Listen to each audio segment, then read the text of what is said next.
Hi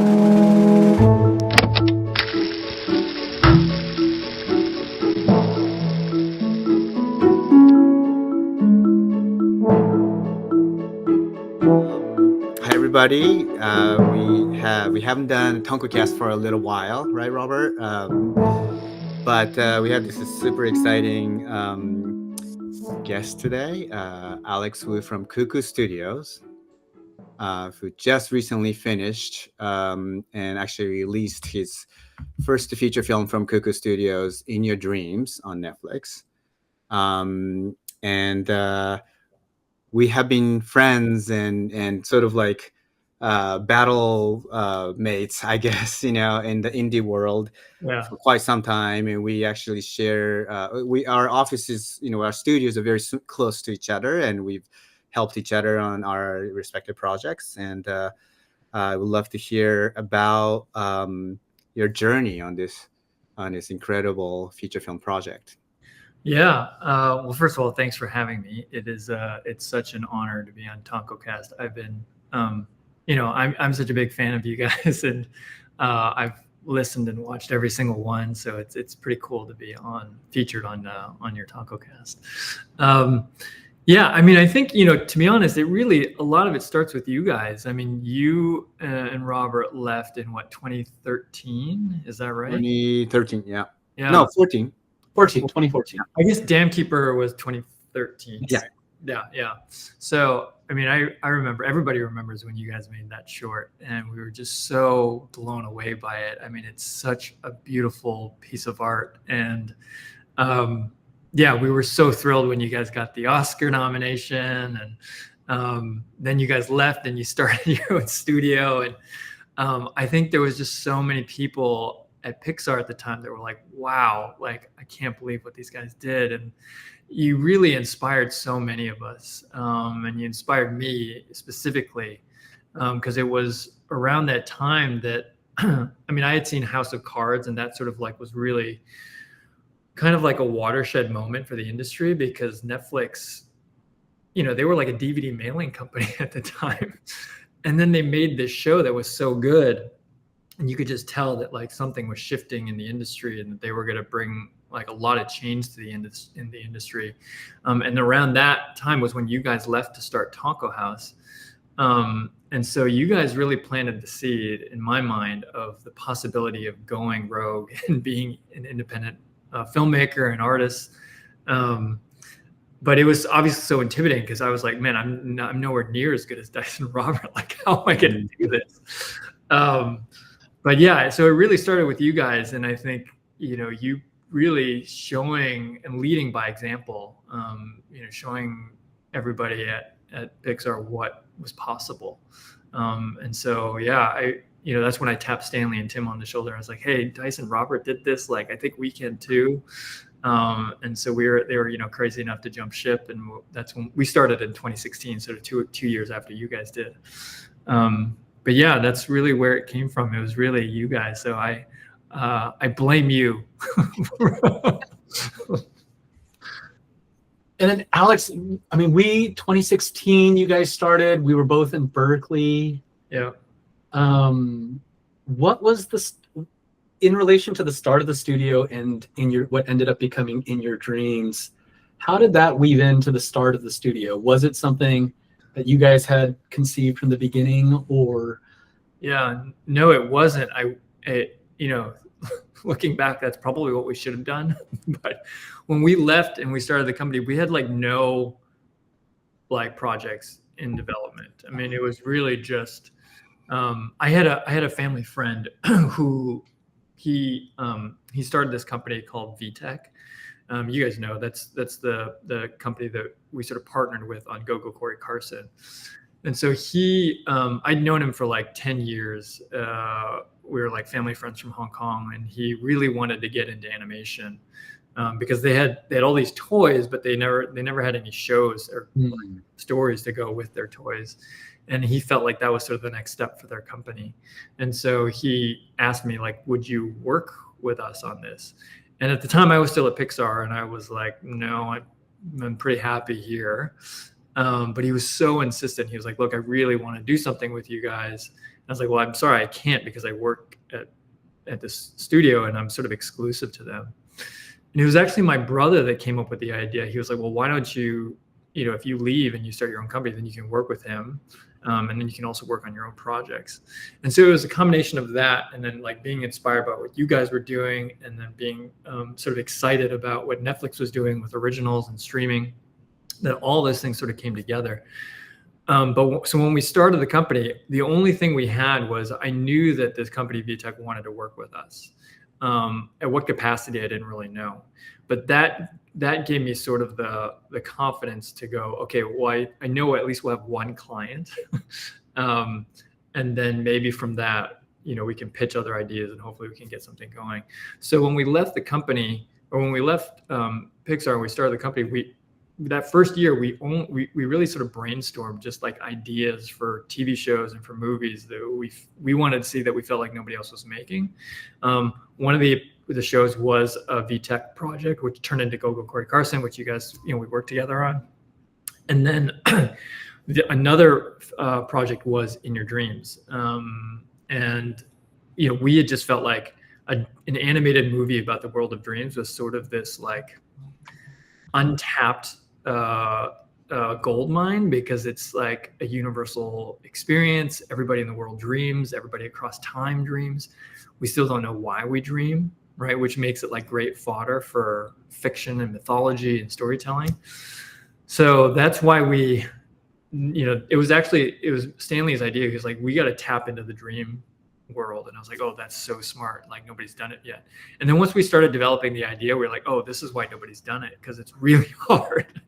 Like, the thing that makes a dream movie appealing is that like anything can happen, right? Which makes it perfect for the medium of animation.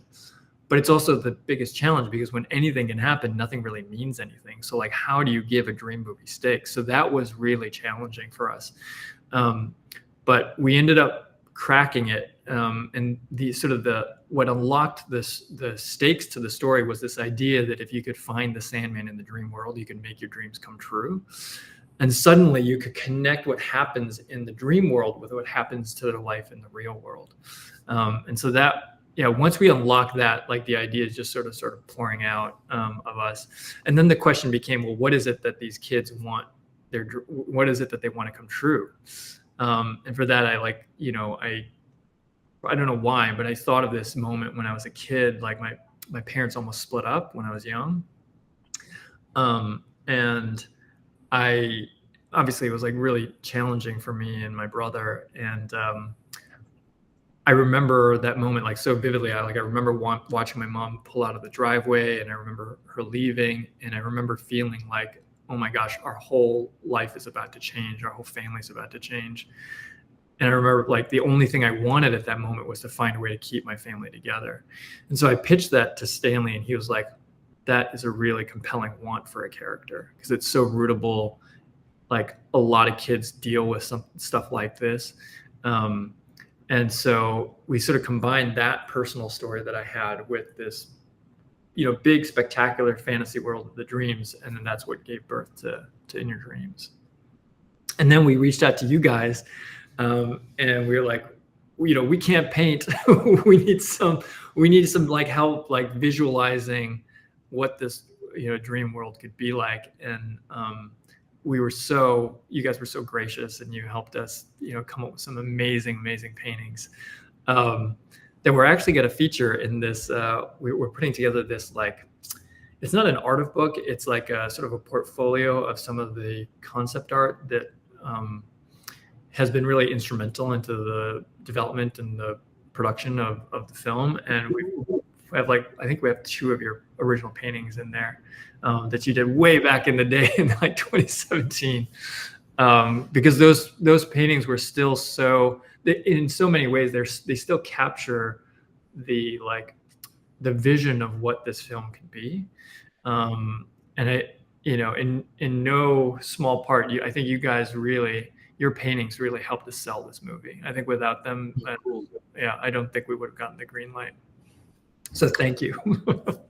I don't know. But it's really nice, because so Robert and I were just talking how, and it wasn't a long time, it was I would say maybe 2 weeks, right, Robert? Like just about. It was a small involvement, but I remember first time you and Stanley pitched In Your Dreams. And it was so funny, it was so emotional, and I just felt like even though it's been a long time, but after watching the final film, everything you guys were trying to do back in the first day that you guys pitched to us was there to me. Like I just felt like it was there, and we were able to do a little bit of help, just to help you have a pitch artwork for your pitch, right? Yeah. It's really incredible how much you had to protect what you guys had in the original state all the way through the end. I know a lot of things had to change, but then you protect the things you needed to protect. Oh, thanks. Yeah, I mean, that means a lot. I mean, I think, yeah, obviously these movies go through so many changes over the process. I mean, from the beginning of 2017 to when we released the film, it was like 9 years, right? Which is a long time. And, projects go through so many changes over the course of their lifetime. And even, when we were at Netflix, once we got the green light, we went through 4 executive shifts during the production of this film. So Melissa Cobb, who was the head of Netflix Animation at the time, she got let go, I think, in like the middle of production. Greg Taylor, who was also like our main executive, he also got let go. We ended up bringing him onto our film as a producer, which was such a, I mean, I think if it wasn't for him, we would not have survived. I think he was such a champion of our movie. He really got what it was about. He understood Netflix, the landscape, and how to navigate it. And he's also just an incredibly great creative producer who has really good taste. But yeah, so those were the first 2 executive shifts. Then Karen Tolliver took over the division. She had her own set of notes that we had to address. And then Scott Stuber started weighing in, and then Scott Stuber got let go. And then Dan Lin came in. And then when Dan Lin came in, he let go of Karen Tolliver, and then Hannah Minghella came in at the very end. So there was a lot, and you know what it's like. Anytime you have an executive shift, you have to address new notes, right? Because everybody's taste is different. And a lot of times these new executives, they actually don't really like inheriting projects, right? They want to bring their own people in. They have their own projects that they've been working on. So we were really lucky that we survived all those different executive shifts. And I think it was a combination of the project being really unique. I think everybody, you probably know this, every animation studio has had a dream movie in development at some point or another. But I don't think any of them could figure out how to give the movie stakes. And I think that's what was unique about our film. And so I think they were all really excited about being able to make an animated dream movie. So that's what helped us survive. And then I think also the fact that it dealt with something quite challenging, like a kid dealing with a family that's going through uncertain times it's not like the easiest sell, right, to families. But I think especially because it's Netflix, they don't have to rely on that opening weekend. So they can be a little bit bolder with some of the choices, like the story choices they're making. So I think that helped us too. And then I also think, I think the film, I think people really liked it internally at Netflix. So I think that helped it keep its momentum through all those sort of administrative changes. That's awesome, Alex. I mean, 9 years is a long time. Yeah. The film is, I think for a lot of our listeners that, it's like going through high school and college and you have one class, which is your film, and you're in there for 9 years. I mean, that takes an incredible amount of wherewithal, but also like the ability to kind of navigate. But I also think like in making something so beautiful, in putting yourself out there, your own story out there, there's also sacrifice. And I was sort of curious, Dice and I run our own studio. Alex, you with Tim and Stanley and created your own studio, and you run a lot of the studio, you head up the studio as well. Can you talk a little bit on at a high level for you, if you step back and making something so beautiful, and one of the reasons why it's so hard, I think, for a lot of people to get here, to actually make things, while a lot of people have ambition, is because of that challenging part of the sacrifice. I don't mean to be sort of like, what's the hard part, but I am curious, like, in your eyes, what was sort of the sacrifice that you feel like you were making choices about in order to bring this to light? Yeah, I think, I don't know. I think maybe because we're like Asian, we're just, we're, maybe well suited for that, the amount of sacrifice it takes to make something like this happen. I don't know. My parents are like, they were first generation immigrants into the US, and so much of their life is about sacrificing for some larger goal. I mean, for them, it was like their family and their kids, and like, how do you set them up for success? And I'm so fortunate and privileged that my parents were, they took on so much sacrifice for me and for my brother. And so I think there was just watching them make all these sacrifices for them to achieve their goals. It sort of prepped me for making the same amount of sacrifices that I needed to make in order to achieve the goal of, like, making this company, survive and seeing this film through. I think a lot of the sacrifice is really just, it's small things. It's like your time, and like how much energy and focus you have to commit to running the company or like directing the film. Yeah, a lot of my life, I say in the last 10 years, have, outside of my career, has just been sort of at a standstill. Like, I'm still living in the same place. I've had the same car for the last 10 years. I haven't really bought any new clothes. Like, I've bought new clothes recently because I've had to do a lot of press, but like, and I only bought it because my friend was like, she noticed I started doing press in June at Annecy. And at one of the presentations, I was wearing the same shirt that I had in one of the photos from 10 years ago when the company started. And she was like, dude, Alex, you're wearing the same clothes. And you talk about it in your presentation, how you started the company 10 years ago. And I was like, oh yeah, I didn't really notice that. And so, I mean, it's things like that where you're just so like myopically focused on the task at hand that you kind of neglect all these other areas of your life. So it's stuff like that. I think that, yeah, I don't have kids. I don't have, I'm not married. And I think that's a big part of this, the sort of the cost of like me focusing on like how much time I had to give to this company and to the film. So yeah, I would say, that's getting maybe like a little too personal, but I think those are like the challenges and the costs of and the sacrifices that it takes to, build something from nothing. Yeah, totally. Yeah. One of the shared things I feel like we all have is being at a big studio like Pixar. And getting to see something from the ground up over there, from when it's in development all the way through. I think for a lot of people from the outside, especially because the final product and everything, it's hard to distinguish. Like when we say, oh, it's an independent, like you guys are an independent studio, we're an independent studio. I think for our audience, some of our audience, it might not be clear what that means. Like, do you think developing on the outside of a place like Pixar on our own, as your own independent studio, Cuckoo Studios, versus developing inside of a studio, do you think there's big differences? Yeah, I mean, I can only guess because I never developed anything while I was at Pixar. But I have a lot of friends that have, and I've sort of seen what their journey has been like.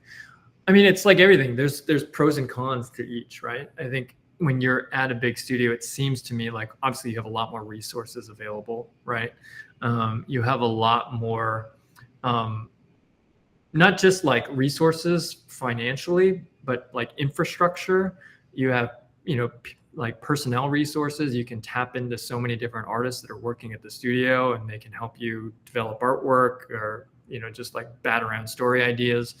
And then you also have like the the moral support of like somebody, let's say like Pete Docter, who, or all these like, you know, the senior creative executives there, who, you know, we kind of grew up, you know, kind of idolizing, like these are kind of our filmmaking heroes. And if they tap you on the shoulder and say, hey, I believe in you, I want you to develop something, that's a huge sort of, you know, wind in your sails, right? I mean, it's there's nothing more validating than like praise of the praiseworthy, right? So I think that's the advantage of doing something in the studio. I think the downsides, I imagine, are like the pressure that you must feel. Like, I can't imagine if I were developing this project at Pixar, I would feel so much pressure to like live up to the Pixar brand, and what that entails. And I don't think it's even clearly defined, right? Like, what does the Pixar brand actually mean? I think we have a sense of it, but it's not really clearly defined. And so that when that target is really nebulous, it can be really challenging to try and hit it, right? So, and then also there's some constraints because you kind of feel like you have to fit within that Pixar brand or that Pixar house style. So I think that's the advantage of doing something outside when you're an independent. There are no expectations that you have to meet. You know, you kind of can do anything that you want because it's a blank slate. So yeah, I mean, I think we benefited from being independent. You know, I'm pretty sure that the subject matter that we were dealing with was going to be too controversial for a big studio. But because we were independent and because we had the time to really hone and develop that core story without any oversight, and because we were doing it ourselves, nobody was there to say, hey, this isn't going to work. We had time to incubate it until it was ready, until we had that pitch that we pitched to you guys to bring to the studio so that they could see it in its full context, rather than just like me just pitching an idea without any kind of like narrative context or visual context, right? Mm-hmm. So yeah, I don't know. I mean, I think like, I mean, even at Pixar, like I remember, I think it was Pete Sohn was talking about like how you've got these ideas and you got to incubate them, and they're really fragile when they first start. And if you put them under too much scrutiny and too much pressure early on, they'll get crushed, right? They'll die. And that doesn't mean that the idea is necessarily bad. It's just that it hasn't had time to fully like grow into what it needs to be to stand on its own two legs. And I think the benefit of doing something independent is you can give it that time, you can protect it until you feel like it's ready to stand on its own two feet, and then you can take it out into the world. I don't know if that's what how you guys feel. I mean, obviously, like your projects, there's so much artistic purity and integrity to them, and I think it's because you guys are independent and you're able to develop those ideas, you know, like independently of those outside studio pressures, right? And then you can take them to the studio when you feel like they're ready. Yeah, I think what you're saying holds true for us 100%. I mean, I think it's one of those things too that, you know, with independence it comes its own, like you're sort of by yourself. So, you know, if you're confident and you have an idea and you're so bold as to, you know, I would say for us, naivete has been a big part of our, you know, not really knowing completely what we're signing up for, but just leaping in and figuring it out, and having that confidence is big. And I think having, you know, our relationship as studios even, I think helps, right? Knowing there's others out there that we can collaborate with when we need to, even check, like, does this make sense? But even for us, I remember, you know, Dice, I'm sure you remember this, but like, you know, I remember literally walking down the block to Cuckoo Studios from Tonko House and sitting in that little room with you and Stanley just at a keyboard, pitching this whole thing. And it was a big moment for us because I felt like that's where I most felt like we're doing this. Like, I know it was your work, like, and we were doing our own things, but we're like, you know, I felt like we're doing this. This feels real. Like, this feels like this is going to get made. This is like of the quality of the things that we all want to do. And I'm curious now, like 9 years looking back, it's like, what are the big learnings, I guess, from doing this film, you know, like going through 9 years of making this, and What were the big things of like, if you could tell younger Alex in the studios, what would be the shareable things? And no, I think naivete is a big thing. I think if I knew going in how long it was going to take and how much sacrifice was involved and how difficult it was going to be, I don't know if I would have the confidence or the courage to do it. I think, ignorance in many ways is bliss. Like, not knowing how difficult it's going to be is part of the design of life. Because if you knew, I think a lot of people would just be like, that's too much. I can't do that. It's going to be too difficult.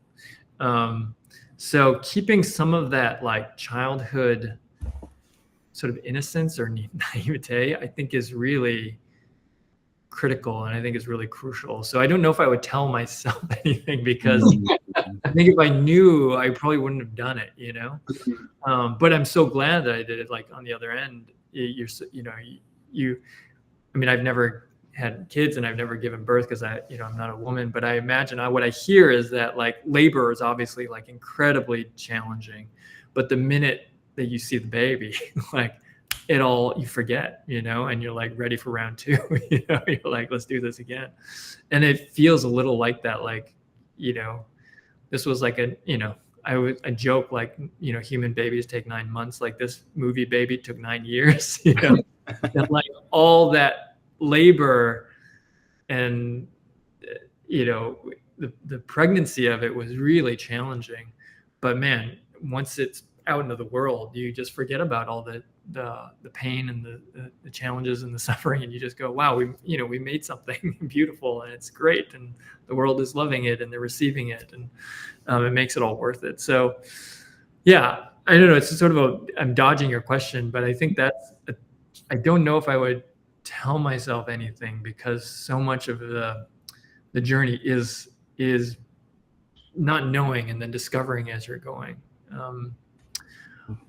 I think, well, if I do have to answer that, I would say, and this is kind of, a lot of people say this, but it's really important to work with people that you really admire and that you really respect. And I think because it takes so long, it's you're getting into a long-term relationship with people, and so you want to make sure that part of it is really enjoyable. That, like, of course this is going to be challenges, like probably like a marriage, like there's going to be ups and downs, there's going to be things that you disagree on, but if at your core you guys love each other and you love the work, and you sort of have like, you agree on the sort of fundamental things, the fundamental values about film or about the project or about life, then it makes it doable, and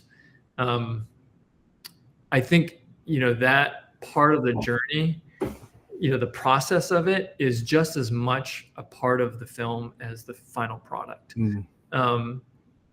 And I feel so lucky that I feel like our relationship got stronger because we were able to work with you guys on not just this film, but on Go-Go, because we never worked really directly together when we were at Pixar. Right. And that's been one of the biggest blessings of my life, is to be able to work with you guys and get closer to you guys. And I've always been such a fan, but now I can call you guys friends, and that's like one of the biggest gifts that this film has given me. And I would say the same thing. Stanley and I were already friends to begin with, but we feel like we've given birth to this thing together. Me and Eric, we were also friends together before this movie, but this movie brought us even closer together. And that, I would say that is, just that's something that only the filmmakers get a benefit from, but it is such a critical part of the process. And I think, because so much of it is a business, people don't think about that. But it is so much of your life. So yeah, that's something that I would tell my younger self to think about. But I wasn't even thinking about it, but it sort of just naturally happened. So yeah. I feel like you know, yes, we did help a little bit of, you know, In Your Dreams and Corey Carson. We helped a little bit more, maybe just doing all the art, but no, a lot more than that, right? I feel like we shared so much in the beginning, especially when we were trying to figure things out, like running the company, pitching our ideas to big studios and getting it funded and all that. Like, we were doing it ourselves, and you know, you shared almost everything with us and we shared everything with you guys too. Like, you know, we pitched the Dam Keeper feature and we pitched Oni, you know, with you guys. And you know, I feel like we've been always just showing everything with each other and getting pretty honest notes. I think we've given honest notes and you guys have helped us, you know, with a lot of honest feedback, right? And just to see one of your projects, you know, and feature film project getting finished and just coming out and now just getting a lot of attention, a lot of great response from the audience. It's just, it feels so, in a way, personal to us too. Like, it feels like, you know, we're seeing something of the success of our own in a way. And that's, I really mean it, because this is, you know, now three of us are talking, and it's not something everybody can experience, because it's really hard. It's really hard to do this, you know, independently. I mean, even in a big studio, it's really hard. It's just kind of different kind of challenge, but independently, it's just almost a miracle to get, you know, to develop a feature and get it greenlit by a big studio and just put it out, and now getting so much of a, you know, a great critical response. I want to hear a little bit more, like what it feels like, you know, you gave birth to this 9-year, you know, pregnancy, like after 9-year pregnancy. How does that feel? It just feels like a miracle. It does. Yeah. It's,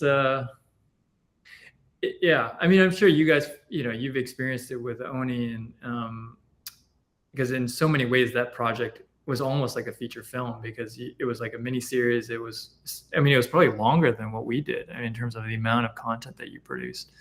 But yeah, I don't know. It's the best feeling in the world. I think, you know, there's nothing better than, as an artist, putting your work out there and then having people receive it positively. You know, I always think about, like, to me, like, making movies is like kind of like, it's like cooking, you know, like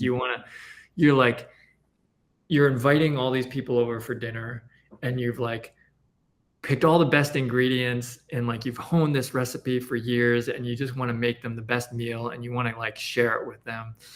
And the best thing that you can do, that they can do, is just enjoy the food, you know. That's like the best feeling I think that a cook can have. And I think in many ways filmmaking is like that to me.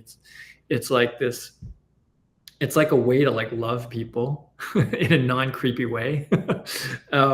And for them to like receive it, you know, because like you're just trying to nourish them with the work that you've done. And to have people receive it that way is just the best, you know, it's the best feeling. Because really all I want to do as an artist is like share, like love people in a way that's like tangible and meaningful and like brings beauty into their life, you know? And so, yeah, when you feel like you've done that with your work, it feels like you know, like job well done, you know, like that's, I think there's nothing better, I think, that I've experienced in life, than having people receive the love that you want to give them. Has there been anything surprising in releasing it to the world? It's surprising. Expected, I guess. Yeah, I mean, I think like I've gotten quite a few like DMs from like random people that I've never met before, and they just shared how moved they were by the film and how much it helped them and how much it like healed them. And I never thought that would happen. Like, in so many ways, this movie was a way for me to process my own experience as a kid going through an imperfect family, having an imperfect family and like reconciling that. And in some ways I'm still dealing with it. And this was my, it's like the most expensive art therapy you can imagine.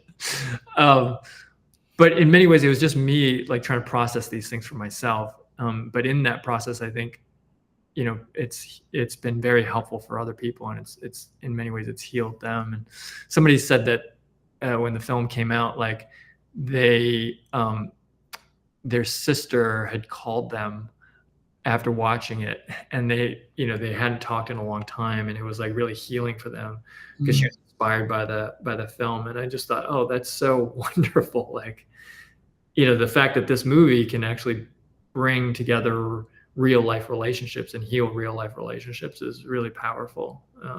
So I think that's been surprising. You just never expect that, sometimes you think like, oh, it's just a piece of entertainment. People will laugh and they'll have a good time and then they'll forget about it. But yeah, it's been really pleasantly surprising to hear how much it's really touched people. How along those lines, Alex, for how much you're comfortable sharing and hopefully, but how did your family throughout this 9 years, how much did they know? How much, were they involved, and how did were there any tough conversations about all of this?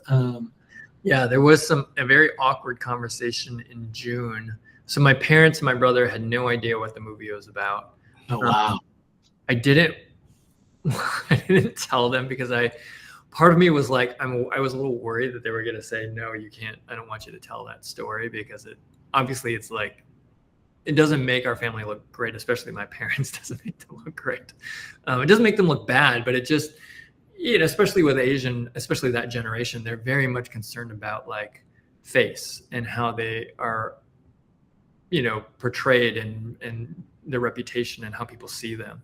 And so I think my parents, they very much, especially my dad, wants to maintain this sort of reputation or perception that my family is, perfect and happy and there's no problems. And so I didn't tell them because, I was scared that they were going to say no. And if they said no, then I would have the guilt of like moving forward without their permission. So, but I knew at some point I had to tell them because I didn't want them to see it and then be like, what the heck?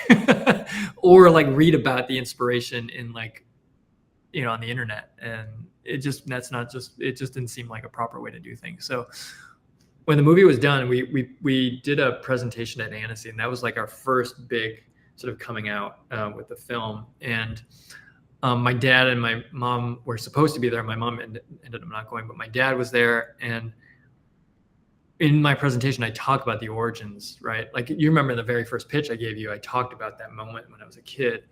And so I needed to tell my dad before he went that this was what the movie was about. And so I had a Zoom call with my parents and I told them where it came from. And my mom, much to my surprise, because my mom was the one who like left a couple times over, the course of their marriage. I thought she was going to be the most resistant to it because it could make her seem like a bad guy. But she was actually okay with it. She was like, hey, I get it. Like you're an artist and you're drawing from your life to find inspiration. This isn't me. It's not about me. It's like your perspective on things and how, how you were dealing with things. And so, and I think it's because she's somewhat of an artist. She was an aspiring actor. She did some acting in Hong Kong. So I think she sort of gets it from an artistic standpoint. My dad, on the other hand, was like really uncomfortable. He was like, well, we're still married. So why are you you're airing out all of our family's dirty laundry to the world? And I was like, well, it's not really specifically our family. It's like inspired by that moment, but like the mom and dad characters are nothing like you guys. And so it's not, and I actually think it's not airing out dirty laundry. It's presenting a family as as our family kind of was. And that can help people because I think a lot of people also kids are probably going through similar situations because no family is perfect. And so I think my dad sort of understood, but he was still reluctant to like, to be okay with it. And then my mom, of course, was like, this is your son's work. Like, you better be okay with it. So then they got into a little bit of an argument, which is so typical of them. And then my dad was finally like, okay, fine, but just tell people that we're still married. Because I think that was the important thing to him. He didn't want people to think that we were, their marriage had failed. I wouldn't even if they did separate, I wouldn't categorize it as a failure. But he's like old school. So I was like, fine, I'll tell people that. So that was the awkward conversation that I had with them. But now that they've seen the film, I think they feel like the characterizations of the parents are far enough away from who they are. And it's not like verbatim what happened with our family. So I think they're okay with it. Yeah. At least that's what they tell me. I don't know. Maybe secretly my dad's still resentful. I don't know.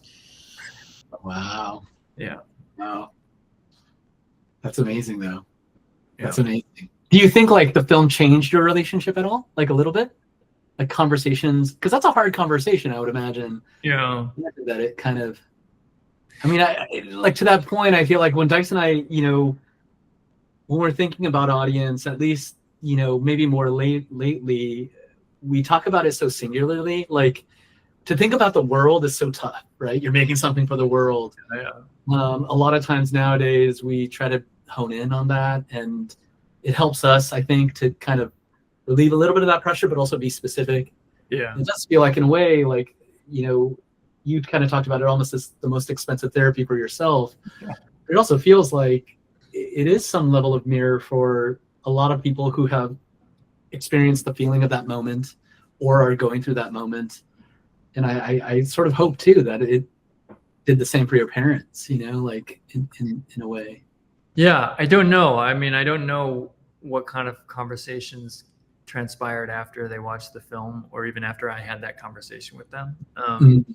But I know for me and them, I would have never talked about this if it wasn't for the film, because it's just, especially in like, Chinese culture or Asian culture, you just like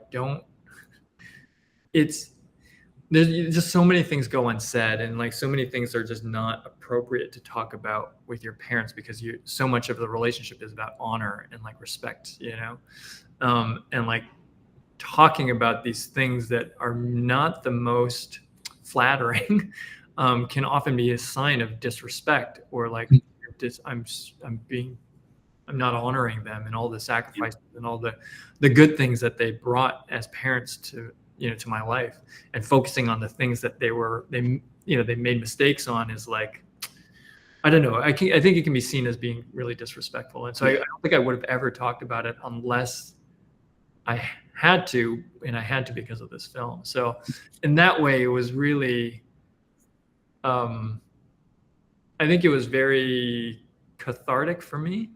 I think my parents appreciated it. I don't know. I'm not sure.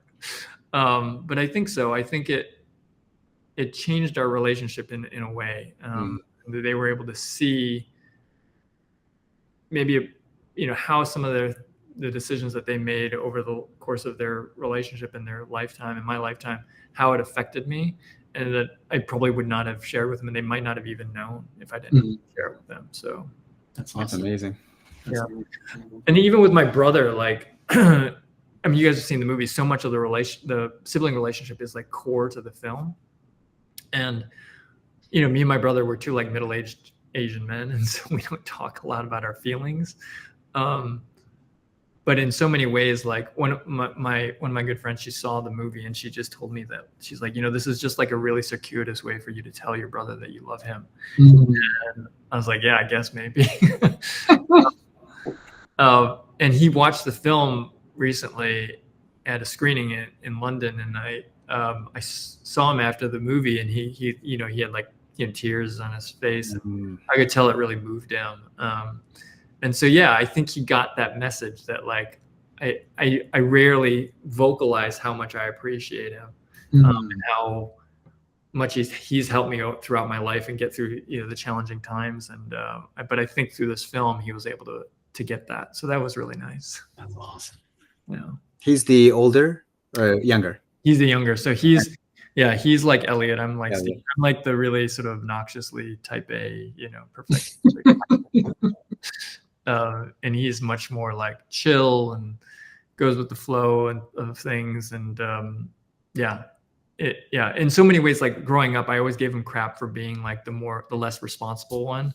But there's a way in which he approaches life that is so healthy and so something that I really need to learn. And so my appreciation for him and his sort of approach to life has really improved over like the last 10 years. And this film is very much a way of me sort of telling him, like, I sort of see you now. Like I didn't see before, but I see you now. That's awesome. Incredible. Oh. We have about 5 minutes left, and maybe last question. And we can talk more if you have more time, but I think let's wrap up with the what's next. Things that you can talk about, obviously. But Cuckoo Studios, similar to Tonko House, you guys an independent studio. Yeah. Finishing up with just giant picture, and you're still promoting obviously. You have the big award season in the middle of it right now. Yeah. But what's next for Cuckoo Studios? We have a couple of projects in development. So Stanley and Jason, one of our directors at Cuckoo, they've developed an original kids show. And that's pretty far along in development at Netflix. So we're hoping that we can get a green light sometime next year. And then I have another original animated feature that is almost ready to go. We have like a great script written by Michael McCullers. Do you guys know McCullers? He wrote Boss Baby, and he wrote the Austin Powers sequels. Just a really funny guy, great writer. He used to work at SNL. He was Tina Fey's office mate, actually, when they first started. But yeah, Stanley and I came up with an idea for an original feature, and we pitched it to him. He loved it. He wrote 2 drafts of the script, and it's great. So we're hoping to get that off the ground.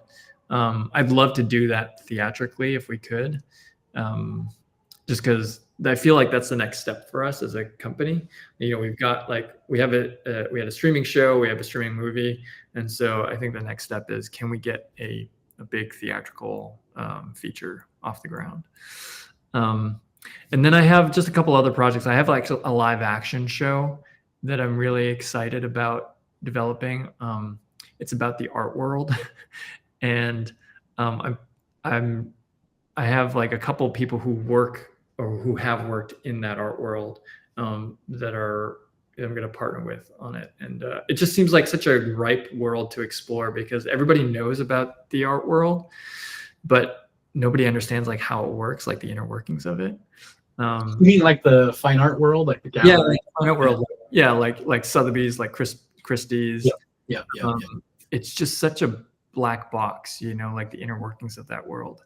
And it's so fascinating because you have, every rung of society, you have like the collectors, right? Who are like these billionaires who are paying like $100 million for a painting, which is just insane to think about. Yeah. And then you have like the people who are working at these auction houses that are the market makers, like they're the ones who are creating the value and like the demand for these things. And then you have like the people at the bottom who are like the art handlers, who essentially are like, they're many times they're artists themselves, and they want to work in the art world because it gives them exposure and they get to handle these amazing pieces of art. And so it's kind of have like an upstairs downstairs sort of dynamic. So yeah, I just think it's just an interesting world to explore. Is live action something that you've always wanted to do? Is that something, because Dice and I have talked about this too, like it's such an idea to flirt with, but what is live action to you? Is that something like on the list, on the bucket list almost of something? It's not on the bucket list. To me, it's much more about like, what is the story, what's the appropriate medium for the story? And so Yeah, I mean, obviously, like, you know, we grew up in animation. That's where our training is, and so I think it's much easier to convince somebody to give us an opportunity to work in this medium. But not all of my ideas are appropriate for animation. Some are, it makes sense for doing it in live action, and so, yeah, to me, it's not so much that it was like something I've always wanted to do. It's just if the story feels like it lends itself to live action or it lends itself to animation or stop motion, like I'll go wherever the story wants me to go. Yeah. So that's sort of how I think about it. Whether or not, I'll get the opportunity to, that's like a whole nother question. But it's one of those things where you like kind of you want to lead with naivete, right? Like you just go and you just hope it works out, and you're like sort of driven by the passion of the story, right? And hopefully that'll take you far. Awesome. Yeah, that's perfect. That's amazing. Well, Alex, thank you so much for spending time with us. I know you're on this big promotional tour, traveling all over the place, but it is really great to connect because I feel like, again, for Dice and I, it's just both of us got to see it in kind of a more theatrical experience. Recommend it to anyone who can sort of see it in, whatever festivals it may be in or wherever it might be able to be, because again, it's worthy of the theatrical screen for sure. I think both of us were just, I don't know, we were just smiling so much throughout because I think, you and the guys and the team are all over it. It's your fingerprints are everywhere, and it's hard not to smile and be proud and for what little we had, but involved in it. But we were really grateful for it, and also just so excited. One little anecdote I want to share about audience reception is that, Abby, my daughter, got to bring home a Baloney Tony, and I also got to bring one home, and so she had two, and she decided to gift one to her 4th grade teacher. And so every day he moves Baloney Tony in the class, and all the kids have now seen, this was before it was available on Netflix. And so they knew about Baloney Tony before they knew about the film. And so all of them went to go see it, and it's kind of made my daughter into a bit of a cool kid for a minute, for knowing this like plump little stuffed giraffe. Oh, that's adorable. But that's been a gift that keeps giving, I feel like, every day. Oh, that's great. Look for Baloney Tony in the classroom where the teacher's hidden it. But we appreciate it. Yeah, we really appreciate it. Such a beautiful. Well, yeah. I mean, thanks for bringing Baloney Tony into your home. I know. Luckily he doesn't smell like bologna. We didn't do that. Yeah, that was my one gripe, but I was going to do it off air. Yeah. If you want, you can make him smell like bologna. You just, put him in the fridge and pop open that seam and stuff some in there. But I wouldn't recommend it. Better on film than it is in real life. Well, I mean, it's always such a pleasure and an honor to speak to you guys. And I know you guys think that you only did a small part, but really, it's, to me, I know that you guys, the amount of time that you worked on the film was small, but I think the impact that you had on the film was tremendous because your paintings were the ones, that helped us get it greenlit. And I'm not just saying this to flatter you guys. I don't think it would have happened without you, without your work. And then B, the paintings that you have, they've been sort of they've been the gold standard. Those paintings are the ones that our entire art team, that Steve Pilcher has sort of put up to the art team and said, this is what we're going for, guys. And so you guys have been, the work that you've done has been sort of the North Star for us from the very beginning. And it stayed with us this entire 9-year journey. So I hope you guys feel a lot of ownership over the film, because so much of it is your work. And it was so much inspired by you guys and the artistry that you brought to the film. So yeah, I just feel so thankful that we were able to. Oh, thank you. Thank you, Alex. Just grab a, I always tell people that you two are like touched by God. The art, the talent that you have is just otherworldly. And we're so lucky that you guys have, sort of graced us with your talent. So thank you. Thank you, Alex. Best of luck with your ongoing promotional tour. But we will continue to spread the words. Oh, thanks. Yeah, and I guess we'll see each other very soon, I'm sure. That's right. When you're settled down, we're gonna have to grab dinner, lunch. Yes. You know. Yeah, would love that. Yeah.